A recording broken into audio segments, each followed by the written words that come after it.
radio is broadcast on Mark Levin Show channel. Thank you for listening. Please subscribe to the channel. He's here. He's here. Now, broadcasting from the underground command post, deep in the bowels of a hidden bunker, somewhere under the brick and steel of a nondescript building, we've once again made contact with our leader, Mark Levin. Hello, everybody. Mark Levin here. Our number, 877-381-3811, 877-381-3811. Well, as the election returns were coming in last night, I was analyzing them and analyzed them again after the show, reviewed them again this morning. I thought this through, and I'll give it my best shot. I am, after all, the cleanup hitter. All the others come before, and some very, very good hosts, too, but I'll use my experience and tell you what I'm thinking about this. And by the way, a year ago yesterday, Donald Trump was elected President of the United States. So before we get into the weeds, before we get into the good, the bad, and the ugly, Mr. Producer, I don't have the list in front of me. Would you go to the very last 3-minute audio that I sent you? Go. Donald Trump, just last week, he confirmed to the National Review that he is again considering a run in 2016. Do it. Do it. Look at me. Do it. I will personally write you a campaign check now on behalf of this country, which does not want you to be president, but which badly wants you to run. Donald Trump has been saying that he will run for president as a Republican, which is surprising since I just assumed he was running as a joke. Is that people think that Donald Trump is a clown. Donald Trump is a clown. I mean, does anybody seriously think that Donald Trump is serious about running for president? Donald Trump, he's a clown. But the likely moderator apparently believes that Donald Trump is a clown. Which Republican candidate has the best chance of winning the general election? Of the declared ones right now, Donald Trump.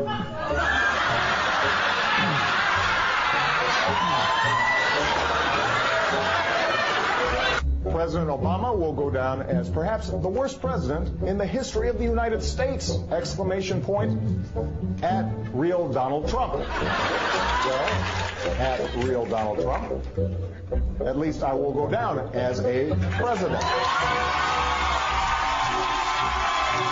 So basically, this is the beginning of the end for Trump. The beginning of the end. Beginning of the end? This is probably starting of the beginning of the end for Donald Trump.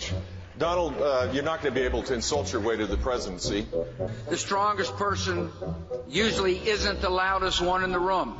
So right now we have Hillary's about a 75 or an 80% favorite. We have different versions of the forecast you can look at. Poll has Hillary Clinton up by double digits nationally, 12 points, 50 to 38, four-way race. Clinton leading in Florida, Clinton leading in North Carolina, Clinton leading in Ohio, Clinton leading in Nevada. I could go on and on and on. I continue to believe Mr. Trump will not be president. And so, right now, Mr. Trump, to answer your call for political honesty, I just want to say, you're not going to be president, all right? It's been fun. It's been great. I love you. But come on, buddy. We have a major projection right now. Donald Trump will take Ohio. CNN projects Donald Trump will carry the state of Florida. Huge win for Donald Trump. Donald Trump, we project, will win in Kentucky, in Indiana, with its 11 electoral votes. West Virginia, Oklahoma, Tennessee, Mississippi, South Carolina, Alabama, North Dakota, with its 3 electoral votes, and South Dakota, Texas, Arkansas, Louisiana, the state of Montana, North Carolina, Georgia, Iowa, Utah, Wisconsin, Arizona, Kansas with its 6 electoral votes, Nebraska with its 5 electoral votes, and Wyoming with its 3 electoral votes. Sorry to keep you waiting. Complicated business. A lot of people have laughed at me over the years. Now they're not laughing so much, I'll tell you. Ba-bum. Isn't that great? That's from MRC TV, an old one, but a good one. So let us remember how many times we've been written off. Let us remember how many legislatures the Republicans control. Let us remember how many governorships the Republicans control. We lost the governorship in New Jersey, the Chris Christie seat. Did anybody expect the Republican to hold that seat? The Democrats held their Virginia seat. Virginia is now a blue state. They slaughtered the Republicans in these assembly races, but as of right now, as I speak, the assembly, the House of Virginia is 51-49. So there'll be challenges for provisional votes and so forth. That's as of now. I don't put smiley faces on things. I don't put frowning faces on things. I try to analyze. So let's get started. What united the Democrats was not the lousy lieutenant governor who was running. What united the Democrats is their hate for Trump. You heard it. Their hate for Trump has never subsided. In fact, it's gotten worse. That's what united the Democrats. The Republicans were not united. Now, I want you to remember Trump lost Virginia by 5% against Hillary Clinton in 2016. Those who say that Ed Gillespie, an establishment Republican, should have run like Trump. Well, nobody can run like Trump but Trump. Trump is the top Trump guy as far as I know, and he lost by 5%. So it makes no sense to say Ed Gillespie should have run like Trump and therefore he would have won, or he would have won over Trump voters and so forth and so on. I don't know that to be true at all, given that Trump lost Virginia while he was winning many other states. Ed Gillespie lost by 9%. 9%. But in 2013, when Ed Gillespie was running 4 years ago for the Senate, he lost to Mark Warner, then considered a popular Democrat incumbent, by 0.08%, by less than 1%. That's just 4 years ago. And he wasn't running as a Trump candidate because there was no Trump at that point. In 2013, in Virginia, in the gubernatorial race, Ken Cuccinelli, an unabashed, unequivocal conservative, constitutional conservative, lost to Terry McAuliffe by 2.6% of the vote, and he did not get the support of the Republican establishment. What does all this mean? It means that Virginia has become a blue state. What else does it mean? We're going to get into that. Trump's popularity in Virginia was very low, 40%. The Democrat turnout was almost 10% higher than the Republican turnout. Trump ran as a full-fledged Trumpster in 2016. He lost the primary in Virginia. He lost the general election in Virginia. So I'm hearing this Corey Stewart and others go on and on about if he'd embraced Trump stronger, or run like Trump, he might have won, and so forth. Well, that's clearly unknown and very unlikely. The demographic problem is this. Northern Virginia is very heavily populated in the state. And it's heavily populated by federal employees, federal contractors, lobbyists. It's heavily populated by immigrants from Maryland and D.C., mostly Democrats, as well as immigrants from overseas, many of whom become citizens or whose children have become citizens. The national Republicans in Congress, they have failed us. This has an impact in terms of Republican turnout, inspiring Republicans to vote. Many people throw up their hands and say, what's the point? Whether you agree or not, that's the consequence.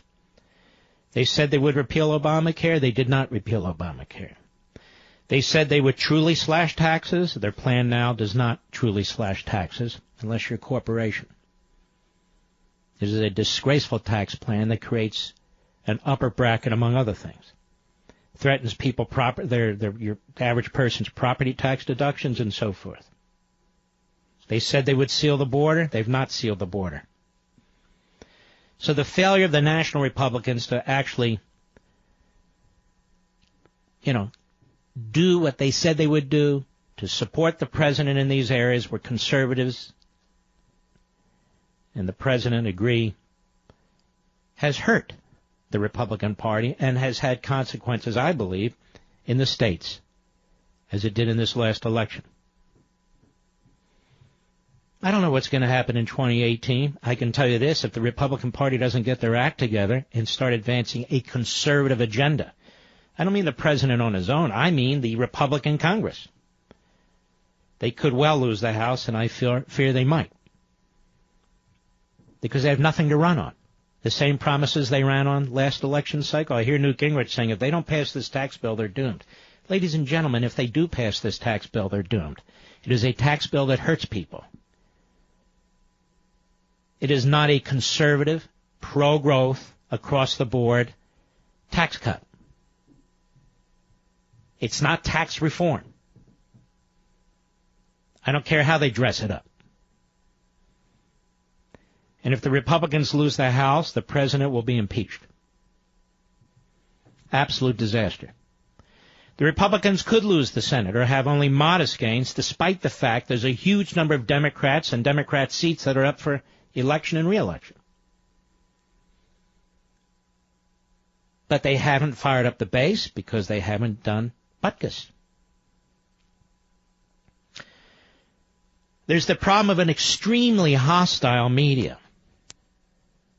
CNN, MSNBC, NBC, ABC, CBS, Washington Post, New York Times, many of the local papers where you live, extremely hostile, out of the closet, partisan, hate-filled against Trump and even Republicans. Although they promote people like Bob Corker, Jeff Flake, John McCain, and others. And let me be very clear about this. The progressive wing of the Republican Party, represented by those who I just mentioned, even though they pretend to be real conservatives,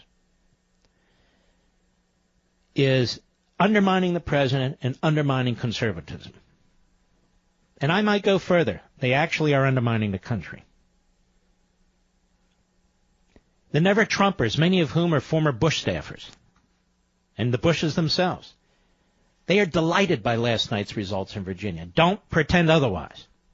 They want to be proven right, regardless of the impact on the Republican Party, regardless of the impact on the country.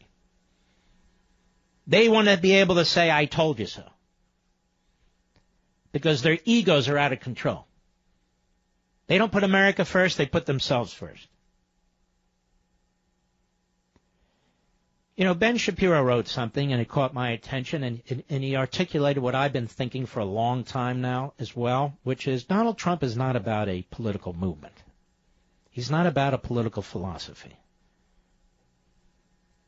He's a power unto himself. He's a charismatic figure. He speaks to a lot of people. He speaks to a lot of people. He's not a philosophical conservative, but he's not a philosophical nationalist populist, whatever that is. Even though he's persuaded to hang a portrait of Andrew Jackson in his office. The fact of the matter is, Donald Trump is doing a lot of conservative things. Not because I think he does them based on a philosophical belief system, but he believes they're right, which is a good thing. People come to their belief systems, their values, whether early in life, midlife, late life, for whatever the reason. And I've said many, many times, I've been very pleased and surprised by a lot of what Trump has done. He's the most conservative president we've had since Reagan, so far.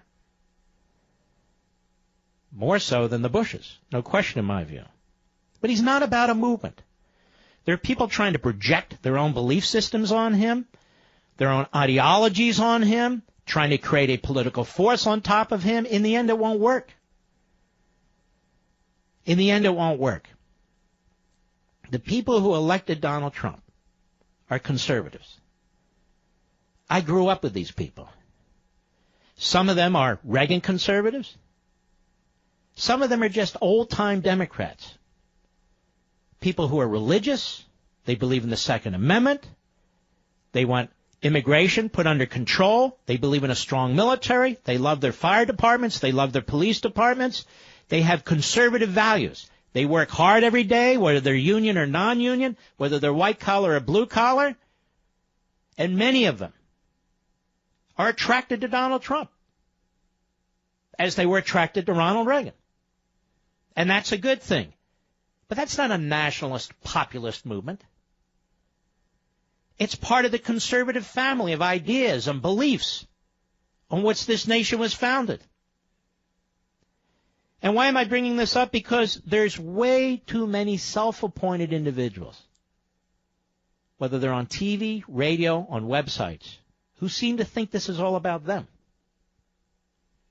whose egos are way out of control, who seem to promote themselves and claim that they're promoting the American people, or they're promoting liberty, or they're promoting Donald Trump. They're not. They're not, and they will be proven to be false prophets as time goes on. I want to continue my analysis. I have to take a break, so we'll be right back. Mark Levin.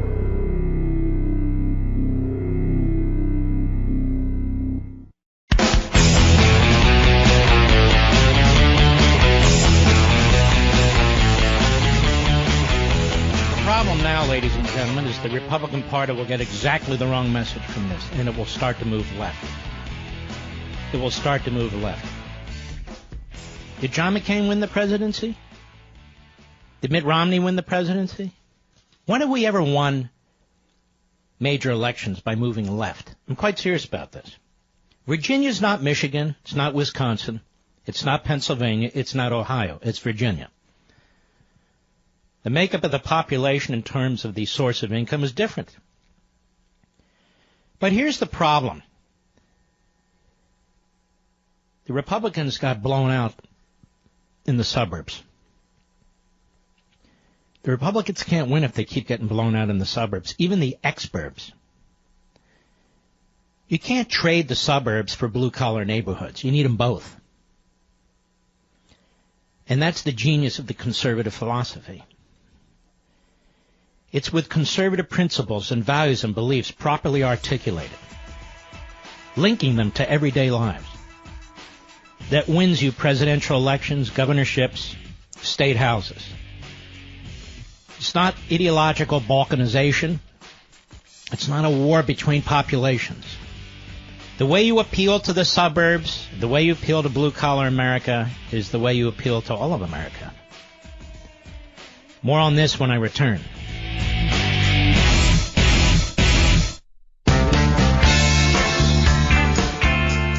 Believe Mr. Trump will not be president. I don't think he'll end up being president of the United States. Will he win the general election? I don't believe so, no. I don't think there's any way that Donald Trump gets elected president of the United States. Tomorrow night, I think when Hillary Clinton wins, that Donald Trump will have lost this election from the very first day he announced. Donald Trump will have been kept from the White House by a big, beautiful brown wall. Clinton has 274 in the lean Republican or solid Republican. So something has to flip. Kentucky, where Fox News can project that Donald Trump will prevail, picking up 8 electoral votes. Trump will also win Indiana. If he could get a North Carolina, that would be huge. Donald Trump has won the state of North Carolina. Donald Trump will carry the state of North Carolina. But if he loses Florida, it's over. Donald Trump will win the state of Florida. Donald Trump will carry the state of Florida. Donald Trump will take Ohio. He has won Florida, North Carolina, and Ohio. Hillary Clinton's lead over Donald Trump has dwindled. But Iowa will go to Donald Trump. He would have to pick off either Pennsylvania or Michigan or Wisconsin. Pennsylvania has just been called for Donald Trump. Something has to flip. Donald Trump has won the state of Wisconsin. Long faces at this viewing party here.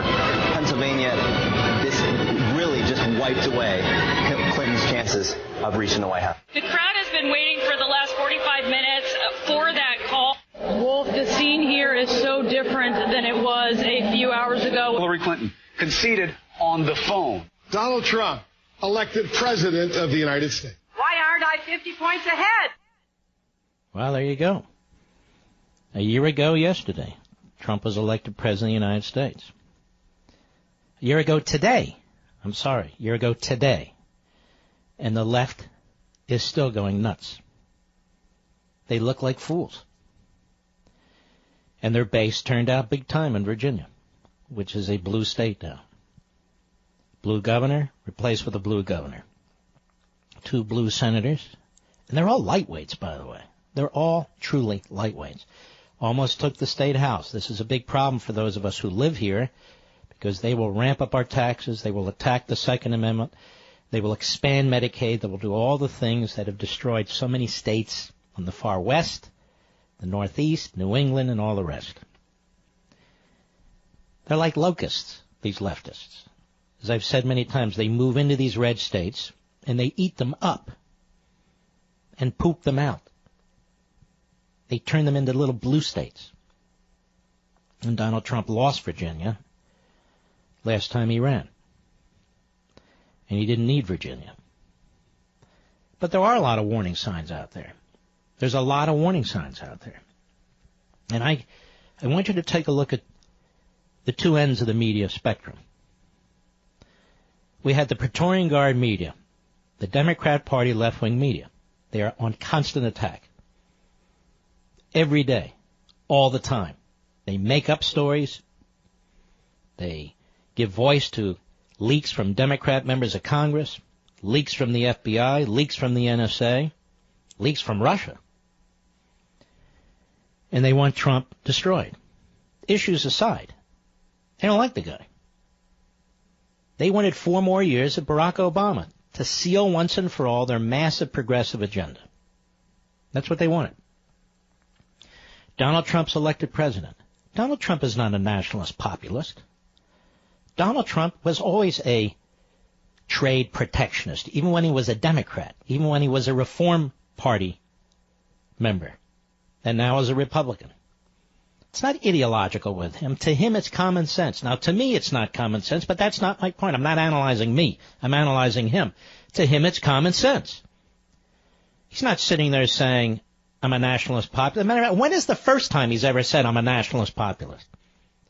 In fact, he said he's conservative more times than not. But he's not a philosophical conservative either. He comes to his belief system late in life, thank goodness, on most issues, on the conservative side. He's become a more religious man. He understands judges now. Judges, left-wing activist Obama judges, have conducted themselves in a rogue manner to try and undermine his legitimate constitutional duties as President of the United States as relates to, among other things, immigration. He sees firsthand, common sense, what activist left-wing judges do. So what does he want to do? He wants to put constitutionalists on the court. It's not ideological with him. It's common sense with him. He sees there are hardworking Americans all over this country losing their jobs or their jobs being replaced by aliens coming into this country legally and illegally, whether you agree with him or not. He looks at that and he says this has to stop. He believes in law and order at the border. What does he say? He says what the Israelis say and every other government says. We need to have physical barriers on the southern border. It's not enough to have drones. It's not enough to have warning systems. It's not enough to have an undermanned border patrol. You need physical barriers. That's common sense. It's not ideological or philosophical. In terms of repealing Obamacare, if they had given Trump a straight-out repeal, he would have signed it. If they would give Trump an across-the-board Reagan-style tax cut, he'd sign it. He'd sign it. Not because he's a constitutional conservative or a nationalist populist, but because Trump is Trump. And we have all these little guys running around pretending they're Trump. All these little guys running around trying to redefine Trump. All these little guys running around trying to project their own ideological idiosyncrasies or belief systems onto Trump. He's not them. He's him. He's him. He has his own strengths and his own weaknesses. But he was elected President of the United States. But I am saying if we go along with this really small ideological movement that is insisting that we trade the suburbs for blue-collar communities, we are going to get slaughtered because we need both. As conservatives and Republicans, we need both. We need the suburbs and blue-collar communities, and Reagan showed us how to do it. He ran on beliefs and values, traditions that cut across those lines. Blue-collar America and suburban America. And by the way, they overlap. In some cases, they're the same people. They want tax cuts. They want less regulations. They want judges who are going to follow the rule of law. They don't want faith in the religion attacked. They don't want the Supreme Court nationalizing issues of marriage and all the rest. They want a strong military. They love their local police force. They love their local firefighting department. They want law and order. They want to see the debt brought down. They want to see the military build up. These are our values, our traditions. They're tired of our institutions being attacked. These are issues that resonate with blue-collar America and suburban America. Blue-collar America and suburban America. That's the genius, the brilliance of conservative principles. It's about Americanism. It's about Americanism. What has made this country great today, what made this country great yesterday, will make this country great tomorrow. It's not about new ideologies. It's about taking old principles and applying them to modern circumstances. Now, I expect the left-wing media to be the left-wing media. I remember what they did to Ronald Reagan and every other Republican president and candidate. Although in the case of Trump, it quite frankly is more brutal. It just is. You want to know why? Because Trump has taken on the media specifically. He calls them out. He identifies them. He defines them. And I want to thank him for doing this. I want to thank him for calling out the media monopoly on the left, the Praetorian Guard. Whereas Republicans like Corker and Flake and McCain played to the Praetorian Guard media by trashing conservatives. And if they weren't trashing Trump, they'd be trashing Cruz. And if they weren't trashing Cruz, they'd be trashing some other conservative. But now I want to talk about the conservative media. And I use that as a broad term, conservative. Too many in the conservative media, not all, are too busy pandering and flip-flopping and abandoning Americanism and republicanism. Little r republicanism, not the Republican Party, republicanism. And they've been counterproductive and they've been destructive. They really have nothing to advance. They really have no ideas that the vast majority of Americans, even a majority of Americans, will embrace, endorse, support.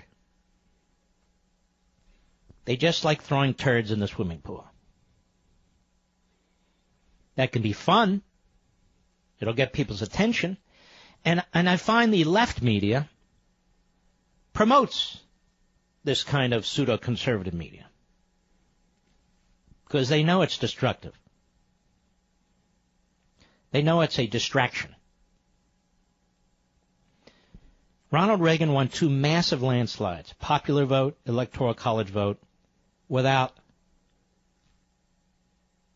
most of the conservative media. There was very little conservative media. How did he do this? With ideas, with arguments, and then success stories. Donald Trump has a couple of things going against him. The Republican majority in Congress is one of them.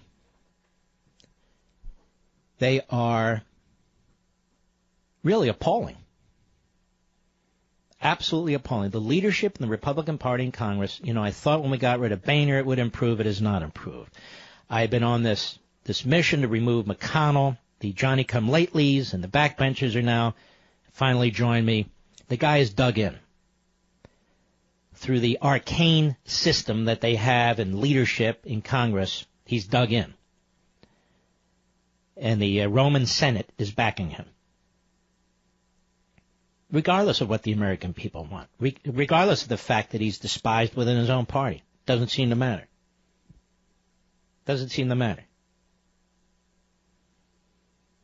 You know, the old formula actually works.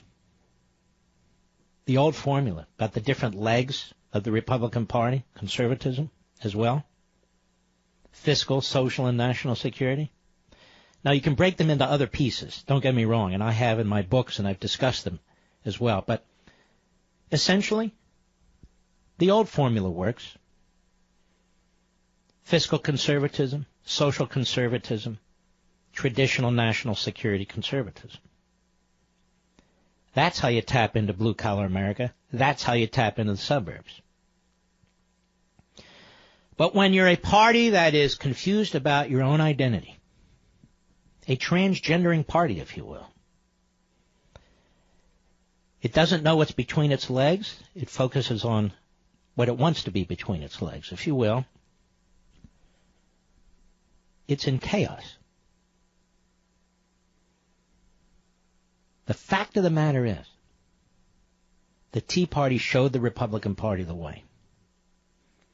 The Tea Party took out 1,000 legislative Democrats and replaced them with Republicans. The Tea Party dislodged Nancy Pelosi as Speaker and put the Republicans in power in the House.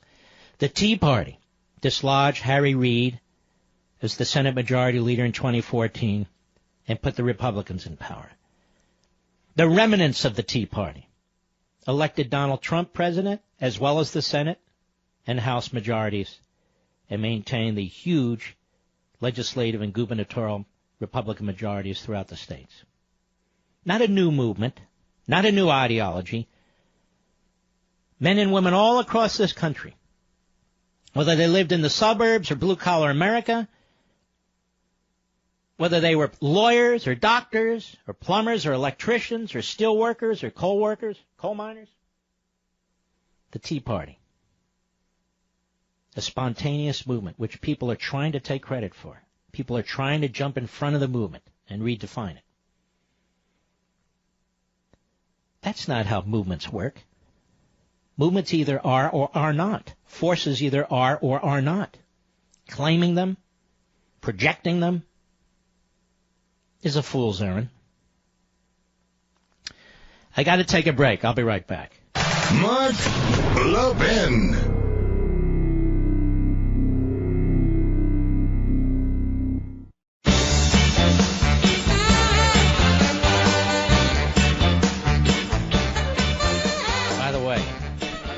Here's the good news. Conservatives and Republicans. If the Republicans will follow the conservatives, we can destroy the Democrat Party. It is so radical. It is so destructive of health care, of the border, and so forth and so on. We still have a chance. Not if we move left. Not if we chase bizarre ideologies. Not if we take the wrong message out of this election. We can crush this party, the Democrat Party. And I'll explain that the next hour. They have moved so far left. They talk about fundamentally transforming America. The Democratic Party has fundamentally transformed itself into a radical leftist European party. Not one penny. That's how much funding Hillsdale College receives from the government. Not even indirectly in the form of student loans or grants. Not one penny. The vast majority of colleges receive around 30% of their revenue from government funding, loans, and grants. That makes them dependent on the government and taxpayers like you and me to stay in business. In contrast, Hillsdale refuses every penny of government funding. Why? Because money from the government comes with strings attached. Do's and don'ts, restrictions and mandates that dictate how a school operates and educates. But from the beginning in 1844, Hillsdale has provided a world-class education that upholds America's founding principles and preserves the blessings of civil and religious liberty. Everything Hillsdale does, from the financial aid 97% of its students receive to the completely free online course it offers depends on generous donors who recognize the worth of independence. Not one penny preserves the integrity of a Hillsdale education. Not one penny ensures that Hillsdale can continue to be a beacon of independence for all of its students across America. Learn more at levinforhillsdale.com. That's Levin for Hillsdale.com. Now, I'm not a Pollyanna. I've never been a Pollyanna. But here's the point. We are running out of time. The demographics are changing. People are being imported into this country, many of whom don't speak English, so they have no ties, no connections to American history.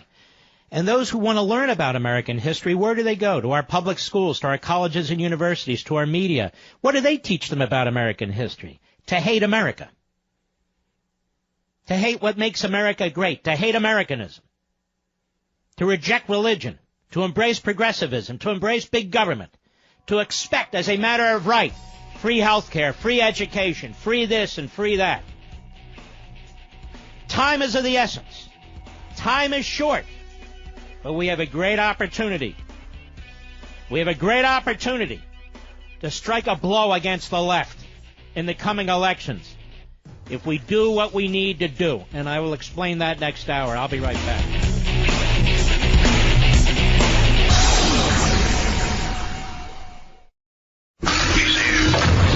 He's here. Now, broadcasting from the underground command post, deep in the bowels of a hidden bunker, somewhere under the brick and steel of a nondescript building, we've once again made contact with our leader, Mark Levin. This is the time for real wisdom. Lightning round. If Trump wins, how about bursting into tears and screaming for the next 45 minutes? Well, America is crying tonight. I'm not sure how much of America, but a very, very significant portion. And I mean literally crying. Everybody is crying and so upset, and it is the end of their world. Feels like the end of the world. We were on Lifetime last night, and I was slowly getting drunk is what happened to me. How do we explain how this is possible? How did this happen? Experienced politician versus racist fake gynecologist. Get your abortions now, because we're going to be and we're going to have to live with it. You're awake, by the way. You're not having a terrible, terrible dream. Also, you're not dead and you haven't gone to hell. This is your life now. This is our election now. This is us. This is our country. This is a different Earth today than it was 24 hours ago. It's a different place. Cause it just is different. The woman who President Obama called the most qualified person ever to run for the White House couldn't break through. The question remains, who can? Deeper concerns tonight that the world's shining light of democracy has gone dark. Decency lost last night, and that's what's so hurtful about this. This was a white lash. This was a white lash against a changing country. It was a white lash against a black president in part. And that's the part where the pain comes. I kind of push back against the advancement of African Americans, of Hispanics, of women, of Muslim Americans. It is a mourning moment for those people, and it is a moment filled with fear. Because I'm on this network and people know my attitudes about things. They come up to me and they're scared, depressed, despair, desperate even. Almost clinging to me. It was a rough night for everybody, I think. We're worried. The people are worried. Okay, he's the president. Now what? It feels like we're trying to avoid the apocalypse, and half of the country is voting for the asteroid. Is there a doomsday plan for a time like this? Am I right to ask about a doomsday plan? Do you see this as a doomsday scenario? So if Donald Trump is democratically elected and your son is serving as a Marine, you wouldn't trust his life under that commander-in-chief?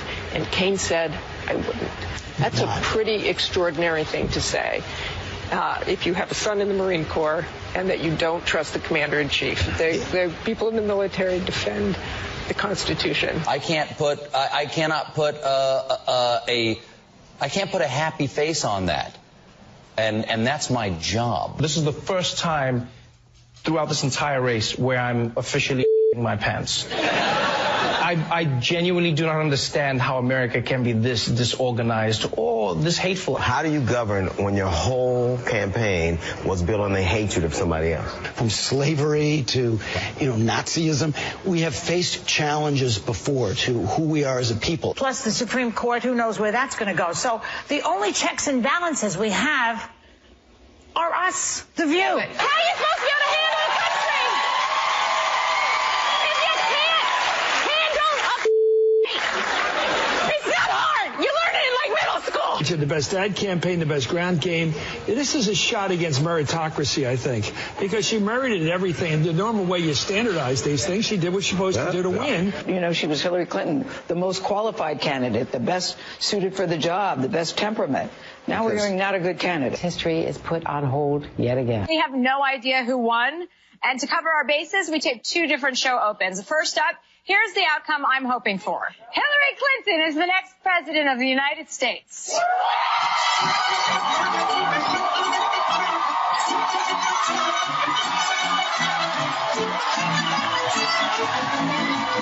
But just in case the unthinkable has happened and Donald Trump is our new president, the show open would look something like this. All right, that's enough. We got Hello. it. We got it. Mark Levin here. Our number 877-381-3811, 877-381-3811. Those people do not represent America. That's why I've been playing this, playing other cuts, what happened before the election, during the election, after the election. They have nothing to do with America except they have platforms. Platforms. I want to repeat a few figures to you. Gillespie lost to Warner in the Senate race by 0.08% in 2013, 4 years ago, less than 1%. And Warner was considered unbeatable. That same year, and he's establishment Republican, constitutional conservative Cuccinelli almost beat McAuliffe. He lost by 2.6%. That's 2013. In 2016, Donald Trump lost in Virginia to Hillary Clinton by 5%. Donald Trump also lost the Republican primary in Virginia to Marco Rubio. So those who say that Gillespie should have run like Trump and embraced Trump and so forth and so on, it's not at all clear that would have helped him. It may not have helped him at all. Trump ran as Trump and he lost. I'm just spelling out the facts. And then Gillespie lost last night by 9%, an establishment Republican. So that's what's happened. That's the history of these elections. And I hear some of these guys going around saying he lost because he didn't run like Trump. You see, these issues are a little more complex. They're a little more complex. And I want to talk about the Democrat Party. The Democrat Party also has very, very high negatives. In the last 10 years, the Democrat Party has lost governorships across the country. They've lost state legislatures across the country by historic numbers. For 10 years, due to conservatism, due to the rise of the Tea Party, due to traditional conservatism. The Democrat Party is extremely vulnerable, but for the fact that the Republican Party is incompetent and without principles. The Tea Party, the grassroots, conservatives have shown the Republicans the way year after year, election after election. And despite all that, they do not learn. In fact, even though we put them in power, they have nothing but contempt for us. Nothing but contempt. The Democrat Party's negatives are through the roof because they embrace a very radical agenda. And it's not just a theoretical thing. It's a fact. The American people are suffering from Obamacare. They are suffering from Obamacare. I'm not talking about the people on the dole who get freebies. I'm not talking about Medicaid and welfare. I'm talking about the people who work in this country and pay all the damn bills and pay all the damn taxes And now the Republicans are going to go back and demand more and call it tax cuts. The hardworking men and women of this country, Democrat, Republican, Independent, whether they care or don't care. The fact is the Democrat Party is a radical left European party. It is a full-blown progressive party, a socialist party, where 45% of the Democrat primary voters voted for Bernie Sanders, an old red, an old left-wing Marxist red out of Vermont. The same usual communist pablum. Oh, you can call it social democracy. We all know where it comes from. Hegel, Marx, Engels, Rousseau. We know. We know more about it than his own followers. That party is radical left. The guy who ran in Virginia, this guy Northam, Ralph Northam, we never ever heard of. First he was for sanctuary cities, then he was against sanctuary cities. He was all over the map. You want to know why? Because they have a problem. They have to figure out how to get the support of the radical kook Marxist left violent mob, as well as the truck drivers and the electricians and the plumbers out there. And it's not an easy task if they're exposed by a united, focused, articulate, conservative Republican Party. The problem is when you have McCain and Flake and Collins and Murkowski and Corker, and name them all, you're never going to have a united conservative front. You're just not. Because it's not one for all and all for one. It's man overboard. And the fact of the matter is, too many of these Republicans are all about themselves, making themselves greater, not America. And not just them, surrogates. On TV, on radio, with websites. It's all about them. Not the country. That's a fig leaf. That's a fig leaf. The Democrat Party is extremely vulnerable. Extremely vulnerable. If we would only embrace our beliefs and our values and our principles, if we would only promote our institutions, if we would only articulate liberty and individualism and opportunity and wealth creation and job creation, and apply those principles, those beliefs, those values to everyday life, we know it can be done. I served for 8 years in an administration where it was done. And enormously successful. If the Republicans had done what they campaigned on, they'd be in the catbird seat right now. But they don't believe in anything. They don't believe in anything. Anybody who you watch on TV, anybody who you hear on radio, anybody who you read in newspapers, magazines, or on websites, who's telling you that this quote-unquote tax cut proposal that came out of the House of Representatives is in fact a tax cut proposal or a tax reform proposal or the greatest tax cuts in American history, are lying through their teeth. They are deceiving you. And the consequence will be the election of Democrats from sea to shining sea. Because the people are right. They don't want their interest deductions capped. They don't want their property tax deductions capped. And why should they be? To feed an insatiable federal leviathan, a central government that is out of control? Nobody, Republican, Democrat, or in between, nobody in Washington is talking about limiting spending. When's the last time you heard about capping the deficit or capping the debt? Never.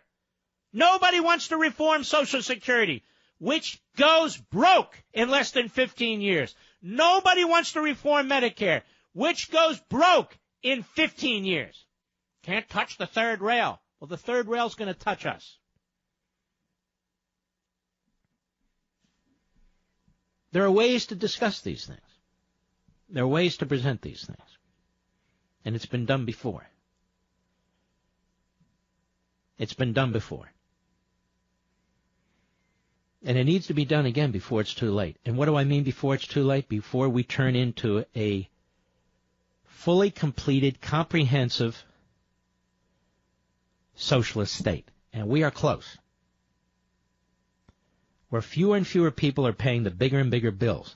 And that's going to continue under the so-called Republican tax cut plan. Whether you're deceived by Democrats or Republicans, it doesn't matter. Deceit is deceit. Whether your taxes go up at the hands of the Republicans or Democrats, it doesn't matter.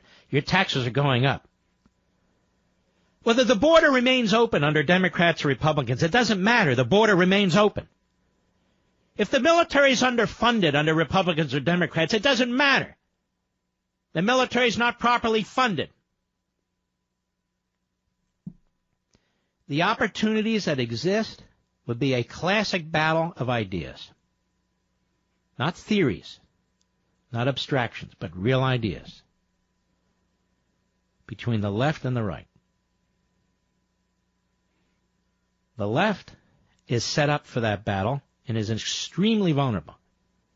We, on the other hand, rather than take them on, engage them, embrace half of what they propose.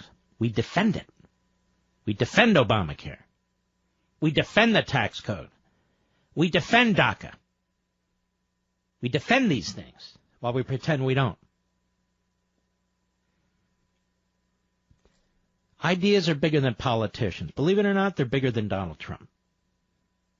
They transcend politics. They transcend generations. And they're important. And you know what, ladies and gentlemen? Our ideas are superior. It is our ideas that created the greatest nation on the face of the earth, and it's their ideas that will destroy it. But if you don't believe these things and you're running for office, or you're a so-called conservative media person on TV, radio, or you run websites or newspapers or magazines or whatever, then the case is never made. The case is never made. There are great opportunities against the Democrat Party. The face of the Democrat Party today is Bernie Sanders. It's Elizabeth Warren. It's Keith Ellison. It's Chuck Schumer. These aren't mainstream Democrats. They're not mainstream anything. They're left-wing radicals. This is why they lie in their ads. This is why they lie in their news interviews. This is why they lie about everything. And it is up to us to expose them. So the three legs that are necessary to win are still the three legs. Fiscal conservatism, social conservatism, and traditional national security policies. It's not complicated. Apparently it is. I'll be right back. Mark Levin.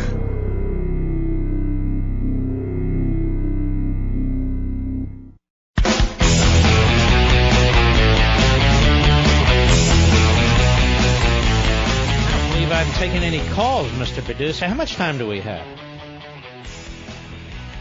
I love these montages, you know. I love these montages. Well, look, I know all day you've been asked, what is your take on last night's election? So I've spent 90 minutes discussing my take. And I very much am interested in your input because, you know, my audience is not necessarily somebody else's audience, and I know many of you are very upset, very concerned, very frustrated. And this is the place to come, our national town hall meeting. And by the way, you don't have to agree with me. But what I'm hoping is I don't get people calling up and just saying what they want to be the case rather than what they think the case is. I think most of us can agree that if the Republican Party doesn't get its act together, and rather than move left, which I fear is its knee-jerk reaction, but starts to move toward constitutionalism and individual liberty and all these other things that undergird everything we do, we're going to get whacked harder. And my greatest fear is the Democrats take the House of Representatives and try to remove the President of the United States under the phoniest of pretexts. I'm quite concerned about that. All right, ladies and gentlemen, I shall return.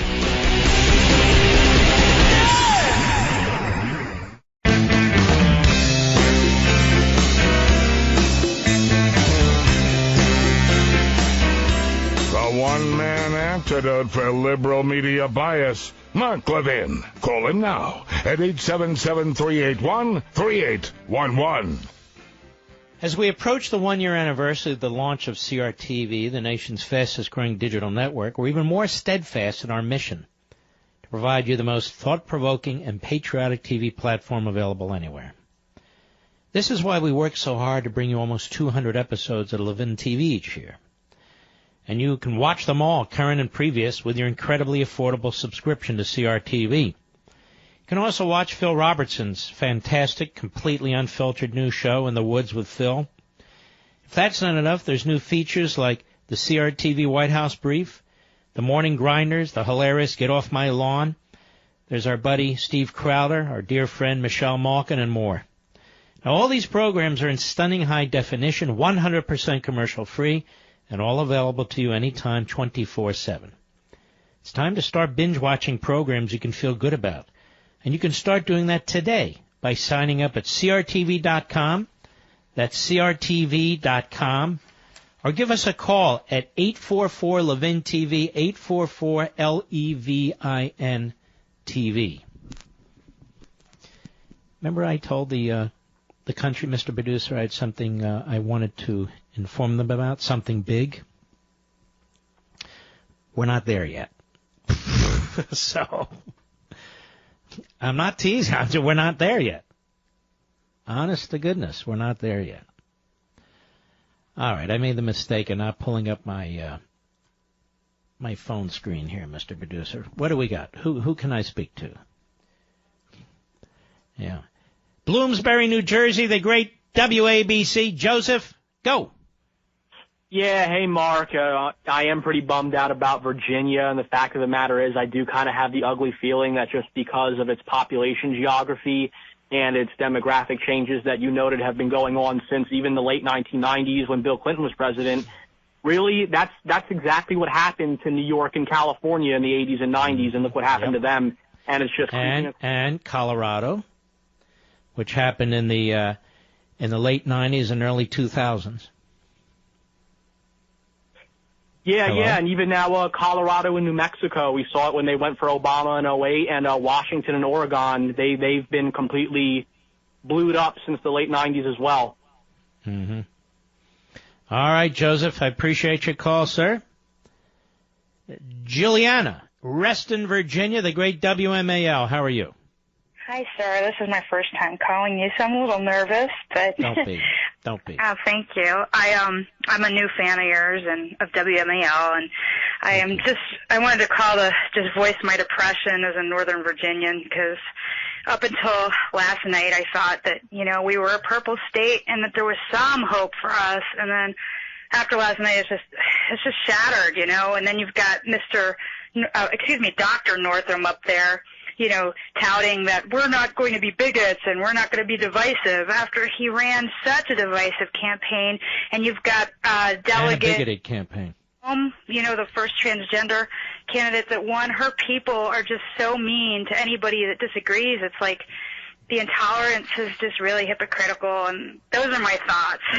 Mm-hmm. I really am very sad because I'll keep voting because people died for my right to, but I just feel like my vote and my voice don't count at all, whenever they talk about, well, all of Virginia has spoken. No, they haven't, I spoke, but where did my vote end up? You know what I mean? Mm-hmm. So that's how I feel. I also want you to look into the Convention of States activities. Have you ever heard of that? No. Okay, it's a real grassroots movement. There's 12 states who've already adopted resolutions to have a convention of states, not a constitutional convention. The left insists on calling that. So-called conservative opponents insist on calling it that because they want to conjure up the image of overthrowing the Constitution. Now, do I sound like somebody who wants to overthrow the Constitution? Heck no. Okay, so it's called Convention of States. It's under Article 5 of the Convention, where there's two ways of amending the Constitution. And I've written a book with 11 reform amendments in there, which could really, I believe, help the country. And there people have other ideas. There can never be a runaway convention because it still requires 38 state legislatures or conventions of states to ratify, as it would under the normal, quote-unquote, amendment process people think about. But the left is all worked up about it. There's another preposterous, idiotic piece in Esquire on their website attacking me and the whole notion that I want to replace James Madison. I don't want to replace James Madison. Unlike the left, I revere James Madison. I want you to look into that, though, because, we have people talking about leading movements, this movement, that movement. There's actually millions of people at the grassroots level, millions, 2.5 million people who are involved in this movement. And I'd like you to check it out. Just go ahead and Google it, okay? I definitely will. Thank you for giving me some hope as this Northern Virginian. Ugh. It's yeah, awful. I know. I'm here, too. All right, thanks a lot. Be well. Be well.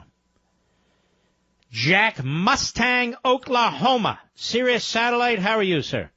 I am just fine. Mark, first-time caller. I think you're probably one of the best constitutionalists out there. Thank you. Way out here in Oklahoma, we really don't care much about Virginia politics, but I just think that Gillespie just didn't go along with what Trump's trying to do. I understand there's a lot of people that don't like Donald Trump as a person or a personality, but his politics are trying to lead this country back to where it used to be. I know, but Trump lost Virginia. And he also lost the Republican primary in Virginia to Rubio. So I'm not buying into this argument. If Gillespie had run like Trump, he would have won. I don't think that's true. And I agree because it's already fairly a Democratic, But also, we should be able to win some of these blue states, and we're not going to win it by people running like Trump, little Trumpettes out there. The way you're going to win these blue states is the way we used to win blue states, and that is with a number of successes when we're in power. We don't have a number of successes from Congress, do we? We haven't repealed Obamacare. So the issue wasn't a debate about Obamacare. We haven't really slashed taxes. Even the proposals coming out now, they're a joke. So we don't slash taxes. We haven't secured the border. We haven't done the things that we said we were going, and I don't mean you and me, you know what I mean. These people haven't done the things they said they were going to do. And that inures back into these states and local races. And not in every case, but certainly in this case. I watched the Gillespie campaign. I hear all these conservatives on radio and TV now saying he ran a bad campaign, he ran as an establishment figure. I saw some website that was about to take credit for his victory, and then he lost, and then they trash him. Look, Gillespie ran a perfectly fine campaign.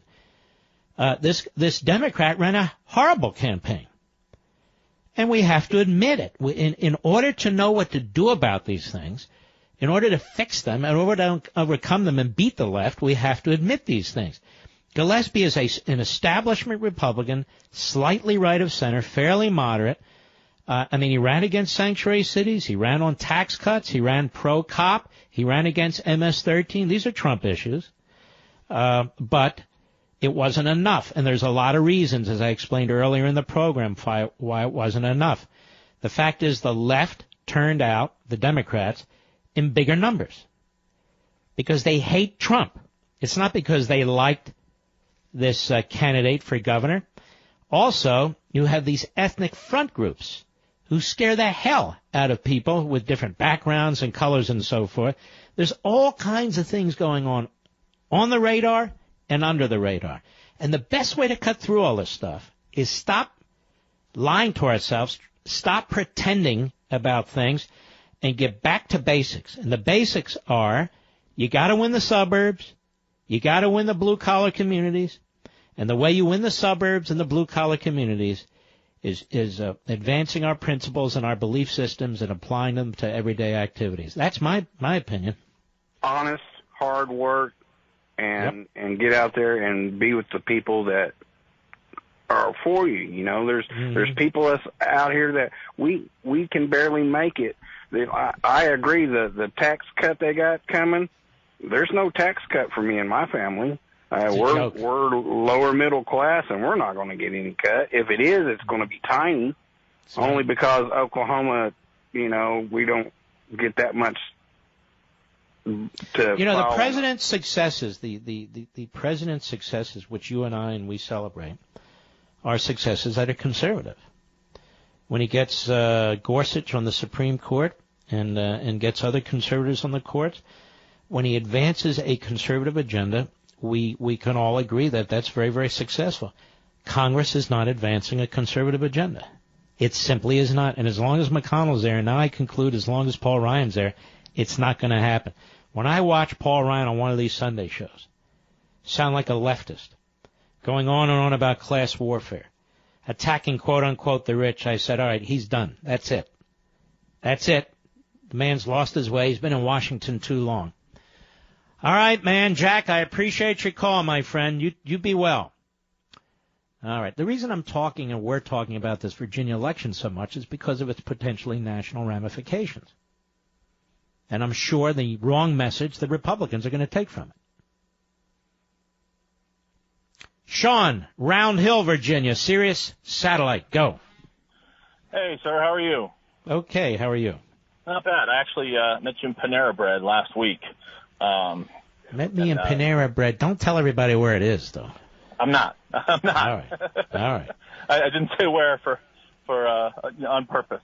But all right. Anyway, it was. Oh, I remember you. You're kind of the big guy. You were a Marine, maybe? Yes, sir. Okay, nice to meet you. Go ahead. I just on the Ed Gillespie, Virginia election side of things. My feeling as a voter on that was. Particularly around Gillespie, you were talking about Ryan and McConnell, and they've been there too long. I get the same sense about Gillespie. Gillespie almost won last time around, remember? Yeah.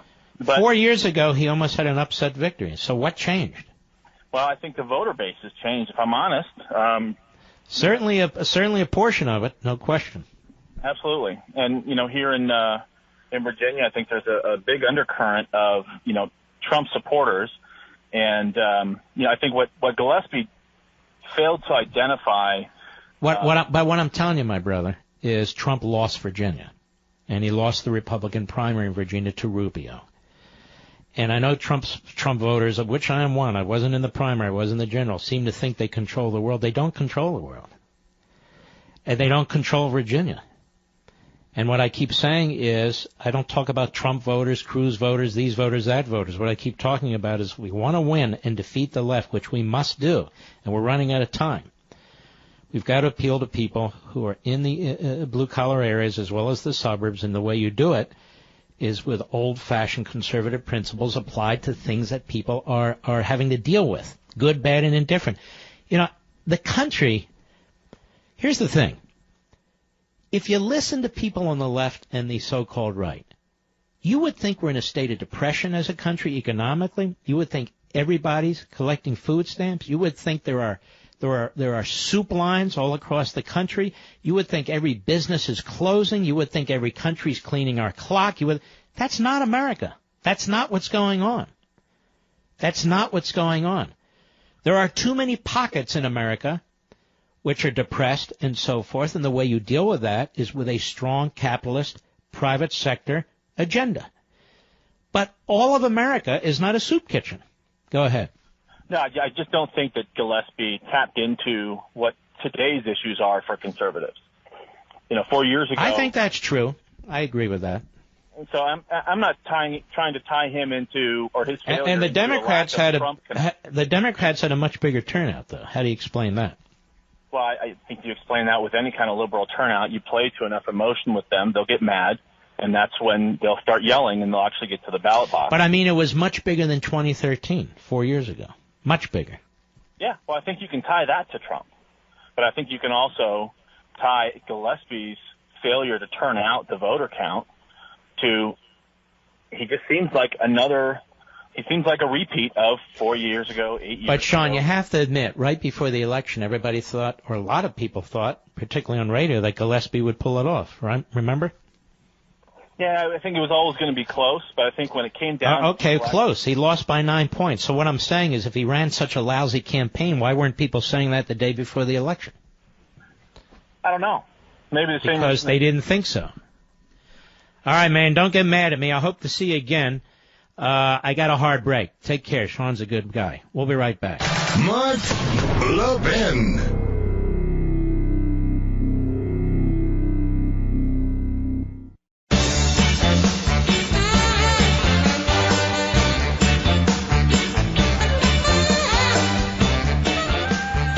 Okay, I messed up, and I don't want to mess up. I want to correct it. Trump lost the general election. He won the primary in Virginia. It was 34.7% to Marco Rubio's 31.9%. That's why I love you in my audience. I got to be on my toes, but I want to be right. I want to be correct. I don't want to mess up, and I want to thank you. You know, it's that time of year again when the days are shorter. Don't waste your precious daylight sifting through a sea of search results. You know, when you're looking for the right business software, get home on time tonight with Capterra, Capterra.com. Whether you're a startup looking to keep better track of customers, a nonprofit hoping to have a record fundraising year, or a business that simply needs better payroll software, you need software about Capterra's got you covered. Search Capterra, Capterra's 400 categories of software. Discover the right tool for your business, anything from email marketing to scheduling to accounting and beyond. Capterra makes it easy to find what you're looking for. Capterra has thousands of ratings and reviews from actual software users just like you. Best of all, using Capterra is absolutely free. 2018 will be here before you know it. So make sure you've got the software your business needs today to help you do what you do best. Now, what is this Capterra? Why is it important? Why can it help you? It's like the mothership. It's the hub of the wheel. And it helps you choose the right software for your nonprofit organization like your church or some group or your business, small, medium, and large. It has reviews of the various types of software, including what they're used for. They do all this work. They gather all this information for you to make it easy for you to choose the right type of software that you need. And they do it for free. For free. So 2018 will be here, 2018, before you know it. So make sure you've got the software your business needs today to help you do what you do better. Join the millions who use Capterra. That's Capterra. It's spelled like it sounds. CapTerra.com/Levin. Levin. That's Capterra.com/Levin. What a wonderful, wonderful idea. Wish I'd come up with it. Eddie, Orange County, California, the Mark Levin app. Go. Hey, Mark, here I go. Very informative show tonight, Mark. Previous callers stole all my thunder when it comes to the Virginia thing, and I appreciate that. Mark, last week you informed us, you told us, you broke down the tax reform for us. I want to thank you for that. I was like 85% happy, 15% unhappy. Then after listening to you, Mark, I'm 15% happy and 85% want to know what the hell just went on. Mark, Amen. The left has views me as one of the most dangerous conservative Americans in this country. Why? Because I'm a conservative American who happens to be a black man with a library card, and I can read too. Once again, thank God for GED. Mark, the left doesn't know how to deal with me, Mark. They're calling me Uncle Tom. That doesn't work anymore, because if you do your research, Uncle Tom was all that in the bag of chips. Other than the black woman like Diamond and Silk, Uncle Tom was the man. So stop calling me Uncle Tom, because I already have a big head, and I don't need you adding on to it. Stop embarrassing me. Stop embarrassing me, Mark, because I'm trying to show some humility over here. Mark, I am secure in my manhood, Mark, when I tell another man how much I love you, And I love you tremendously, Mark, even if they come and get me. But don't fear, because I'm surrounded by a bunch of Marines. I have no fear. Mark, say hello to Mother for me. Say hello to Dad. Say hello to the family. And always remember, Mark, I will always love you, my man. And God bless you, Mark, and may God continue to bless you. Eddie, the same to you, my man. The same to you. Eddie's been with me from the start. Love the guy. We'll be right back.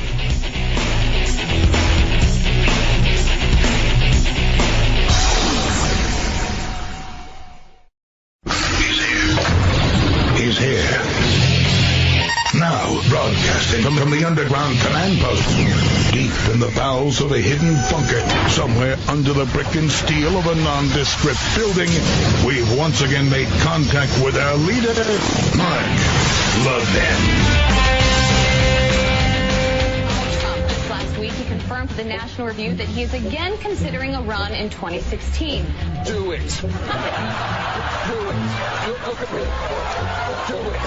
I will personally write you a campaign check now on behalf of this country, which does not want you to be president, but which badly wants you to run. Donald Trump has been saying that he will run for president as a Republican, which is surprising since I just assumed he was running as a joke. Is that people think that Donald Trump is a clown. Donald Trump is a clown. I mean, does anybody seriously think that Donald Trump is serious about running for president? Donald Trump, he's a clown. But the likely moderator apparently believes that Donald Trump is a clown. Which Republican candidate has the best chance of winning the general election? Of the declared ones right now, Donald Trump.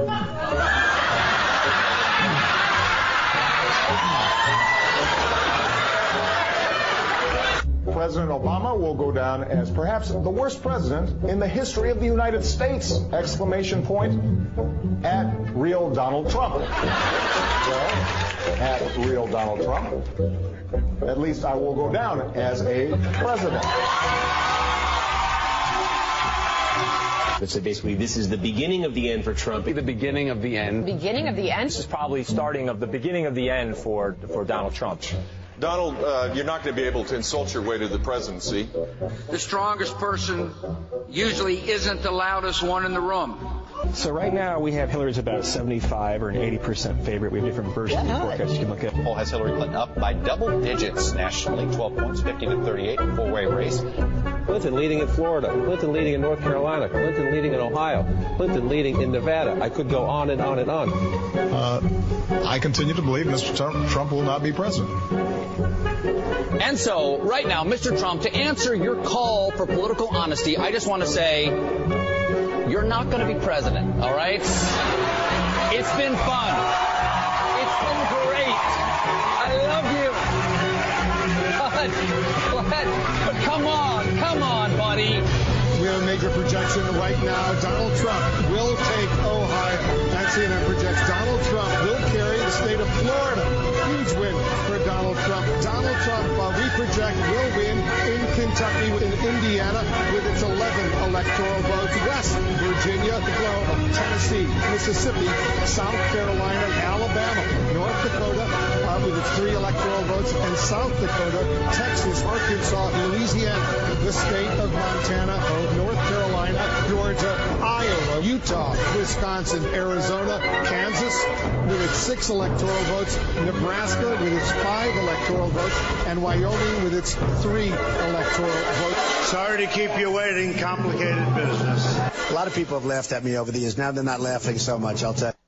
No, they're not, but they are hating. They are hating, big time.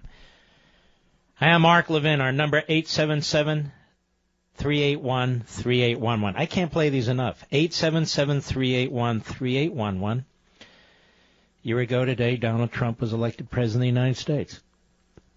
And I'll tell you what's interesting. Mr. Producer can tell you we've been through a lot of elections.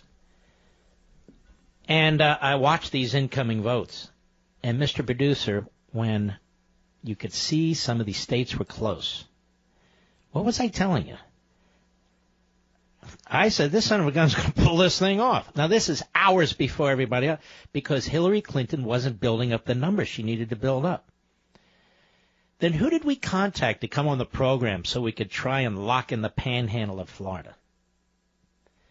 The would-be vice president of the United States. Remember that? I said, put the call out, get Pence on here, we can get the vote out in the panhandle. Trump's going to win Florida. But when he won Pennsylvania, that was it. That was massive. And, of course, these people are stunned. You know how many of you are upset about what took place in Virginia? Multiply that by 1,000, and that's how they felt. I want to hit a couple more issues, although we're not leaving these particular issues. I've been quiet about this Rand Paul thing because I've been wanting to see more and more information, but I'll tell you, without knowing all the details, there's really no defense for this guy, Rene Boucher, who assaulted Senator Paul, apparently in an appalling way. From the Daily Caller, Paul confirmed his injuries are more extensive than initially reported after his neighbor attacked him outside of his Kentucky home on Friday. Paul's neighbor, 59-year-old Rene Boucher, assaulted Paul while he was mowing his lawn. The Kentucky Republican was initially thought to have broken 5 ribs and suffered contusions after being tackled to the ground. He has 6 broken ribs, and a new X-ray shows a pleural. What is a fusion? I don't even know. Now, this guy, 59, of Bowling Green, who Kentucky State Police says assaulted the U.S. Senator at his residence, charged with 1 count of assault, is a leftist, if not a socialist. He's also an anesthesiologist. But, I mean, this is amazing, and it's quite appalling. I spent the late morning and early afternoon today at a hearing in Washington, D.C. I just quietly went into the hearing room. And it was an enormously impressive hearing on a subcommittee in the House of Representatives. And among those who testified as witnesses, I can't get into everything, but Dory Gold, Ambassador Dory Gold, who is a longtime, brilliant, solid representative of Israel, very close to the current Prime Minister, as well as John Bolton, who's an old-time friend of mine. We served in the Reagan administration together, and he needs no introduction. And there were others. And it was a committee hearing, and the chairman of this subcommittee is Ron DeSantis, Republican from Florida. Now, this Ron DeSantis is very, very solid, intelligent, strategic. And those of you who don't live in his district in Florida or are unfamiliar with him, you really ought to become familiar with him. This is a rising star, in my humble opinion, in the Republican Party and the conservative movement, Ron DeSantis. And the hearing was on moving the American embassy in Israel from Tel Aviv to Jerusalem. And I thought I knew a lot about this. As I watched the hearing and listened, I learned a hell of a lot more. And the Republicans on the committee were outstanding. The government of Israel is located in Jerusalem. The Knesset is located in Jerusalem. The ambassador to Israel from the United States, just as background, does most of his business with the government of Israel. As you would guess, he's the ambassador from the United States to Israel. There's no residence. Ambassador's residence. Ambassador's office in Jerusalem for our ambassador. He stays at a hotel. It's not a secret because they even announced it at the hearing. He's at the King David Hotel. It's a wonderful hotel, don't get me wrong. He doesn't have the security that he needs. And as John Bolton said, I don't want to see another Benghazi here. Now, the United States has relations, as Jim Jordan pointed out, official relations with 188 countries out of 193. In every single instance, our embassy is in the capital as determined by the country. In every single instance, except Israel. And as Jim Jordan pointed out, Israel is our closest ally, or one of our closest allies. They defend us and support us in everything we do as we do them. And yet we don't put our embassy in Jerusalem where it's supposed to be because the Palestinians don't want it there.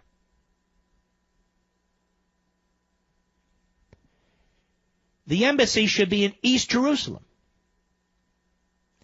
Now, when I did my shows from Israel, which many of you really, really enjoyed, and they had enormous ratings, I explained, and my guest explains, East Jerusalem is where the holiest of the Jewish sites are. The holiest of the Jewish sites. The Palestinians claim that as theirs. And as Dory Gold said today during the hearing, these countries and the Palestinians, and I paraphrase, need to understand this is our capital. It's going to always be our capital. It's not up for negotiation, and I hope they can digest this. But I'm not understanding why we won't move our embassy to Jerusalem. And now I'm concerned because there's a law in place, ladies and gentlemen, that was passed 22 years ago. It passed in the United States Senate by the vote of 93-5. It passed by unanimous voice vote in the House of Representatives. And that resolution, or I should say law, directed the movement of the American embassy to Jerusalem. And every 6 months or so, a president of the United States, if he or she is not going to put our embassy in Jerusalem, has to sign a waiver and say it's not in our national security interest or such. President Trump campaigned on a promise that he was going to move our embassy from Tel Aviv to Jerusalem, the capital of Jerusalem, the working, historic, eternal capital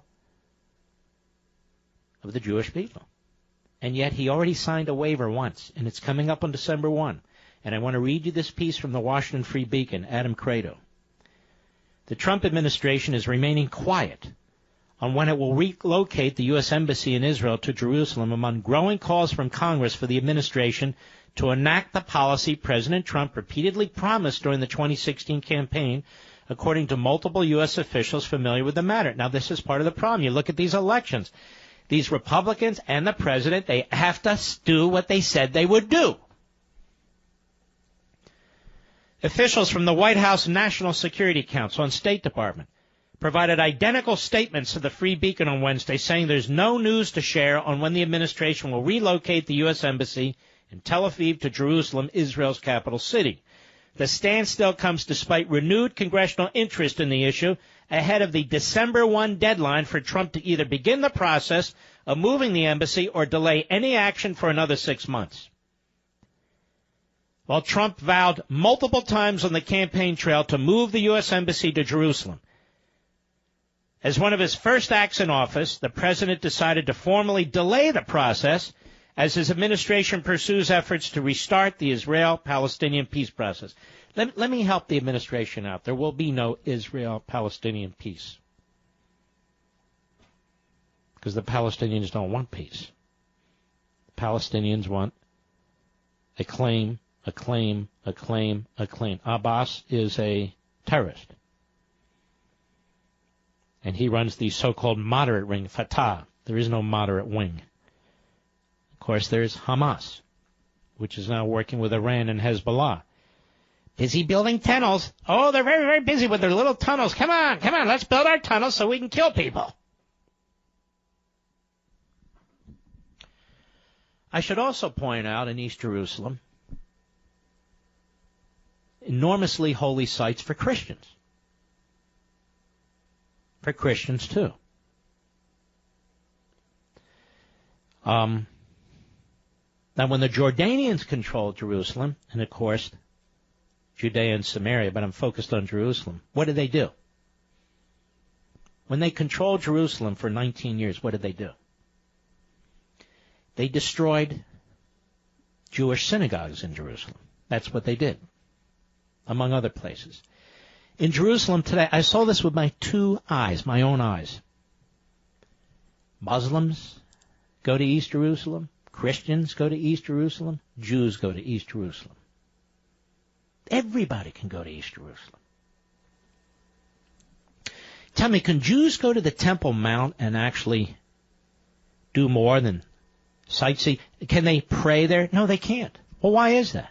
Because the Palestinians will riot. Why? And I can go on and on. My concern here is, ladies and gentlemen, is whether or not the President of the United States is going to uphold this campaign promise. It's an important campaign promise. And by the way, not just to Jews. You know, many secular Jews just don't give a damn.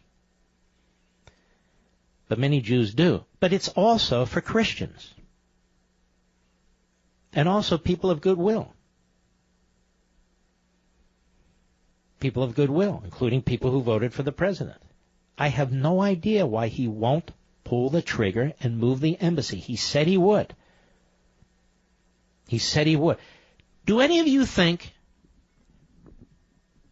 that if the President of the United States continues to take the position of not moving the embassy from Tel Aviv to Israel, that the Palestinians will become peaceful? Do any of you believe that? Or as one of the witnesses, or DeSantis pointed out, for 22 years, has there been peace as a result of the United States not moving the embassy from Tel Aviv to Jerusalem? Of course not. It's truly bizarre. It really is. It's incredible to me. I hope the President of the United States, and on his own, there's no new law that has to be passed. No new law. Doesn't have to confer with Congress. It is the law. It's already the law. The only person now standing in the way of moving the embassy from Tel Aviv to Jerusalem is Donald Trump. He's the only one. I don't care what Tillerson thinks. He's no damn good, quite frankly, on many fronts. I don't care what the foreign policy establishment thinks. Understand what I'm saying. Congress doesn't have to do anything. Congress already did something. Overwhelmingly voted to move the embassy. The President of the United States. He either moves it or he obstructs it. It's black and white. Do I have to take a break here? Already? All right, I'll be right back. Mark Levin.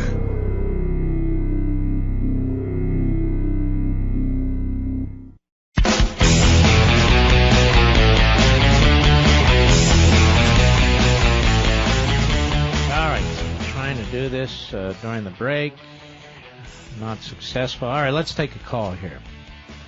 Boom, boom, boom, boom, boom, boom, boom, boom. Roger, Salt Lake City, the great KKAT. Go. Hey, Mark, thanks for taking my call. I just want to say you are exactly right. The election in Virginia was completely, I would say, mostly demographic. Blue swamp over there. The problem that the Republicans are going to deal with now, the consultants are going to come in and try to help them, fix them, and bring them over to the center, bring them left of center with Medicaid expansion, with immigration, and so forth. And then Amnesty. The Democrats are working on plans for, doing exactly what happened there and changing the demographics of red states. Yep. No, you're quite right. All right, my friend. Appreciate your call. You're right on. We'll be right back.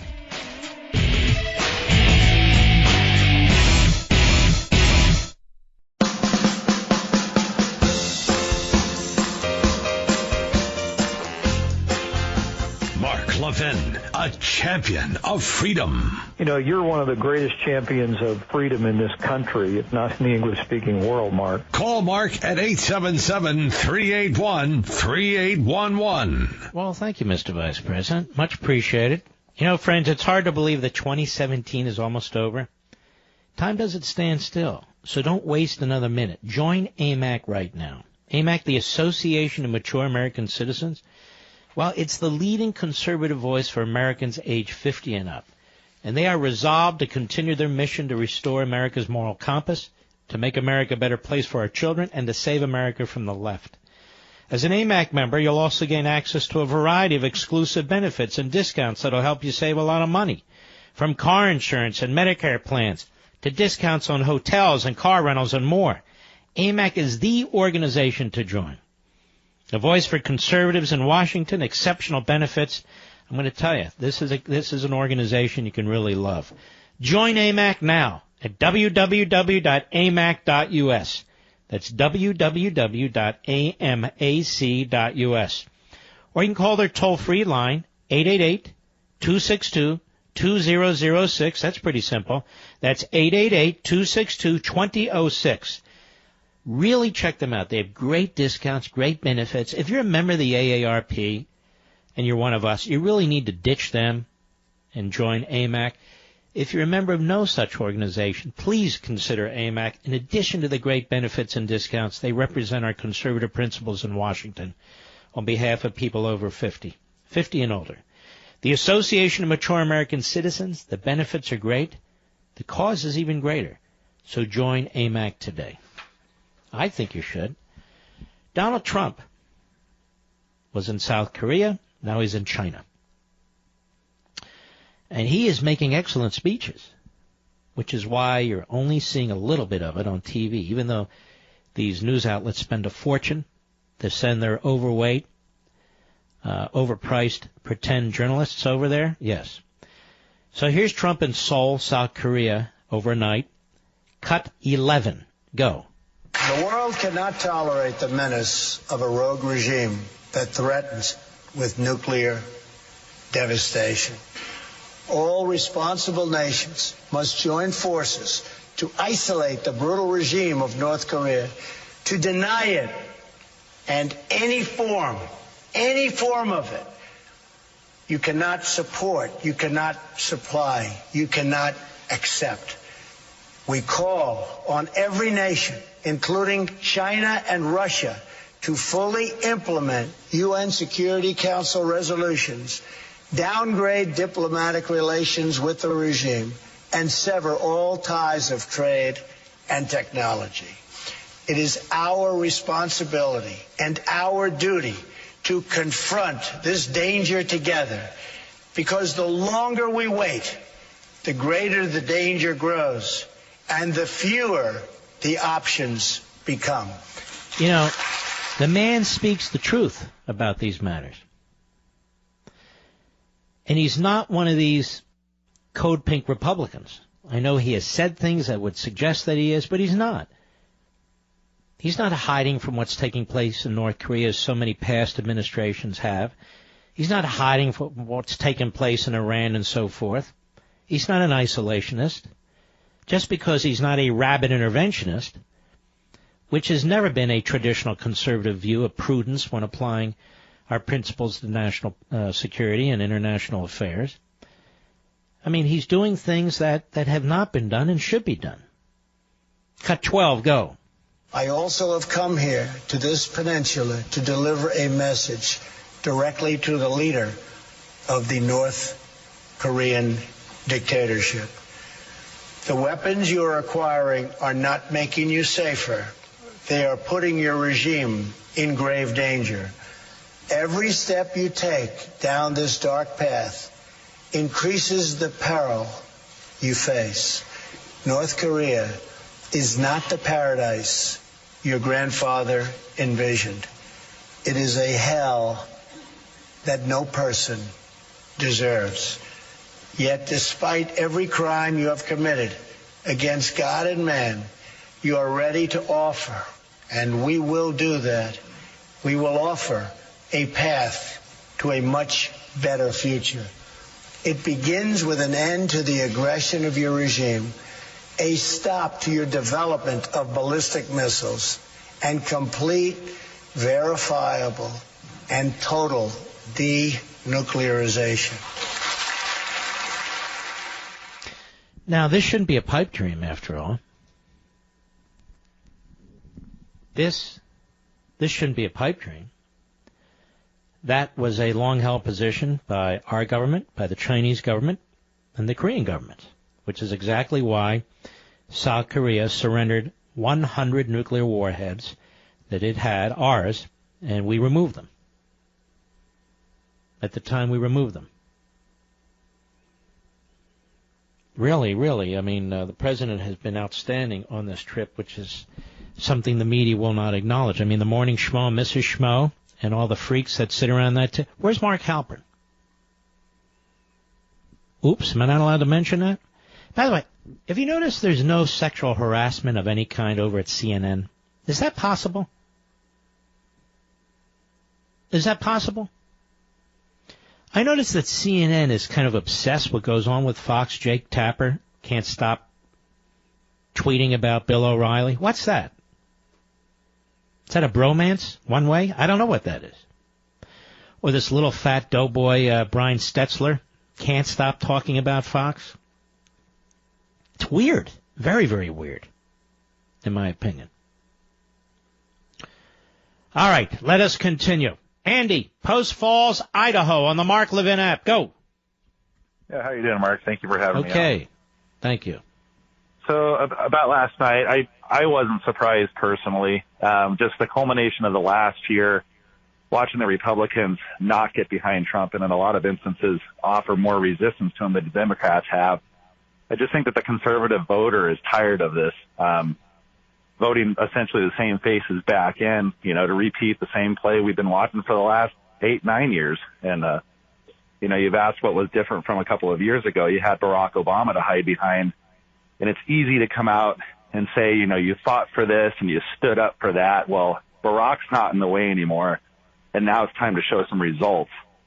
And we're not seeing it. Anything that Trump has done, it's been done, mostly by executive order, or anything that he's had a strong arm. Well, that's quite true.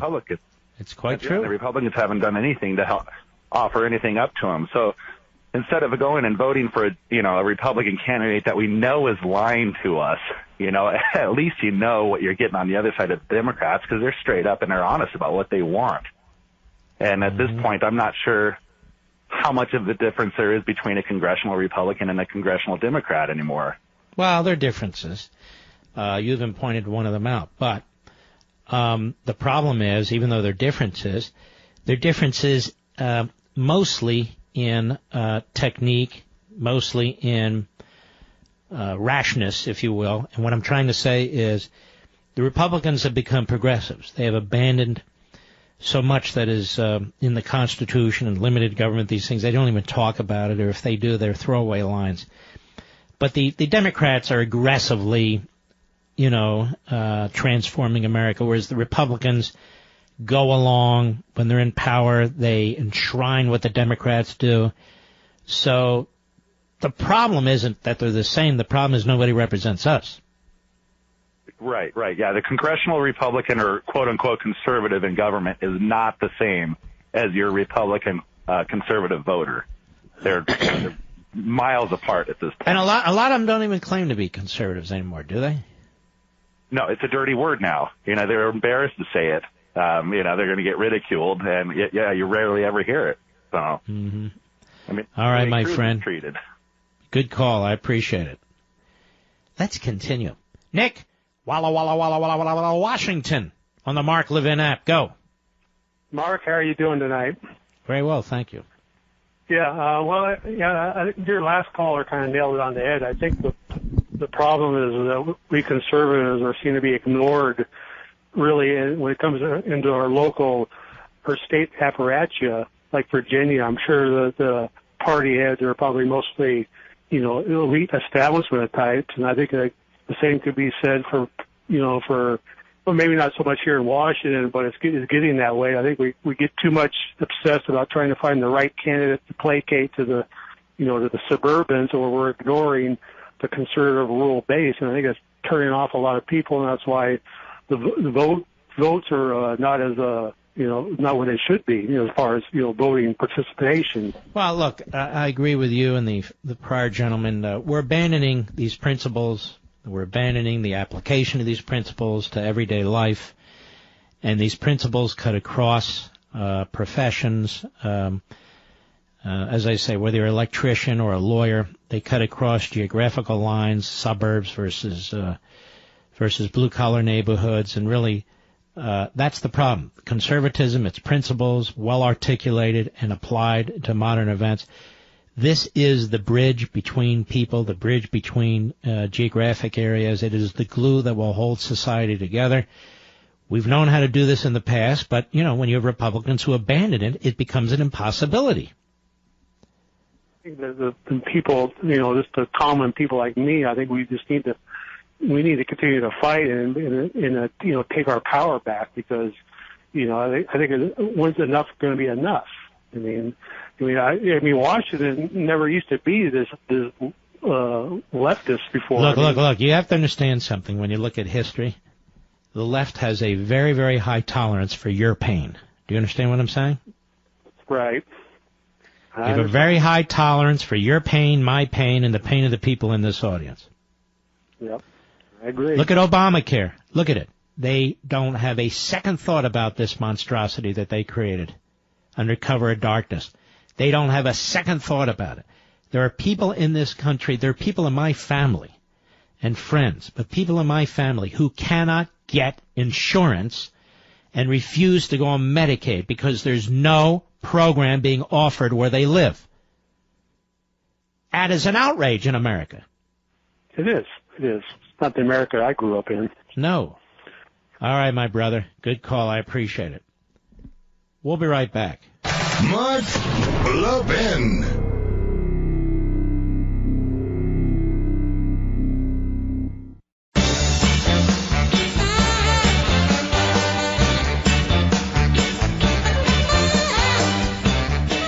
If you want to protect your home this holiday season, please listen.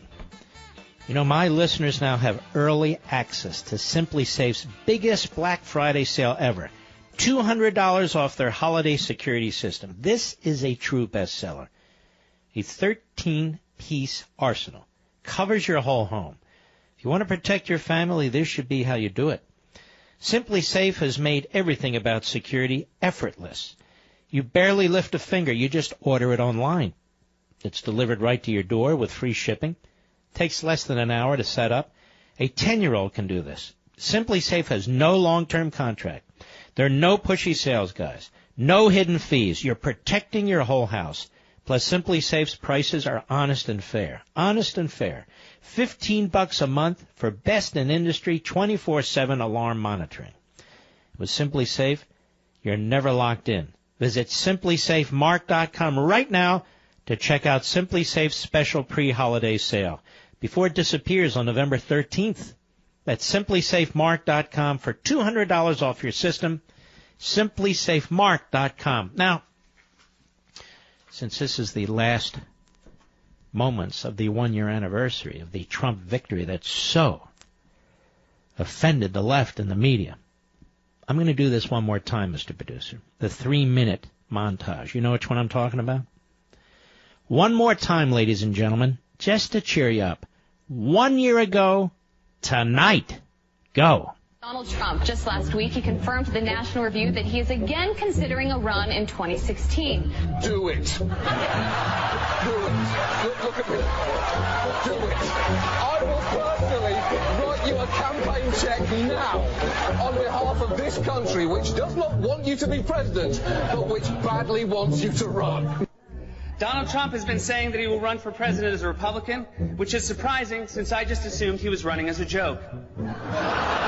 Is that people think that Donald Trump is a clown. Donald Trump is a clown. I mean, does anybody seriously think that Donald Trump is serious about running for president? Donald Trump, you know, he's a clown. The likely moderator apparently believes that Donald Trump is a clown. Which Republican candidate has the best chance of winning the general election? Of the declared ones, right now, Donald Trump.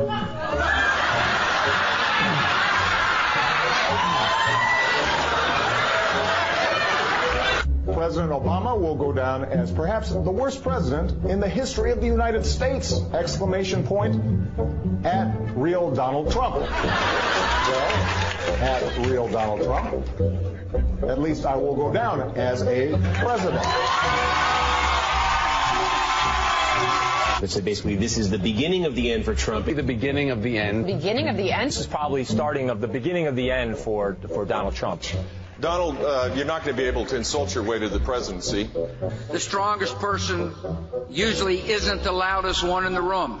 So right now we have Hillary's about a 75 or an 80% favorite. We have different versions of the forecast you can look at. The poll has Hillary Clinton up by double digits nationally, 12 points, 50 to 38, four-way race.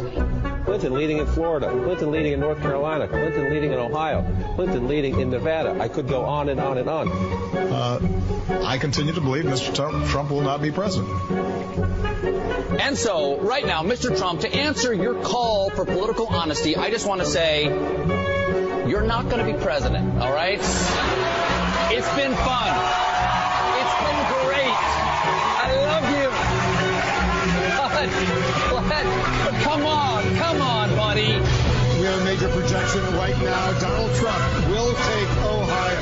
That CNN projects Donald Trump will carry the state of Florida.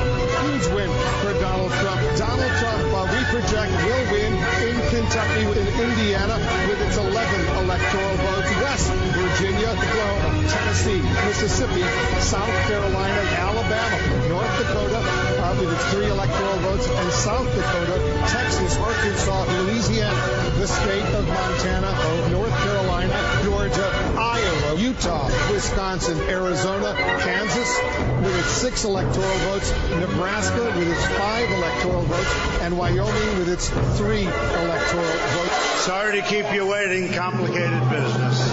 A lot of people have laughed at me over the years. Now they're not laughing so much, I'll tell you. And Pennsylvania. Every one of these big battleground states, 1 year ago tonight, he took every one of them. Florida, and he needed all of them. North Carolina, Ohio, and Pennsylvania. Pennsylvania was the dagger in the heart. Later we would learn he won Michigan and Wisconsin.